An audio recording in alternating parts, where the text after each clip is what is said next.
अस्सलाम वालेकुम दोस्तों।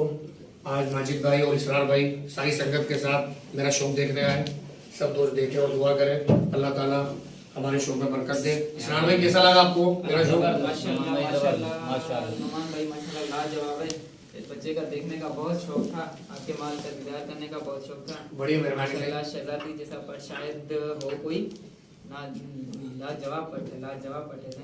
बस आप लोगों की मेहरबानी इतना टाइम निकल गया भाई। मेहरबानी माजिद भाई मेहरबानी आपकी, सब सारी संगत की मेहरबानी सर।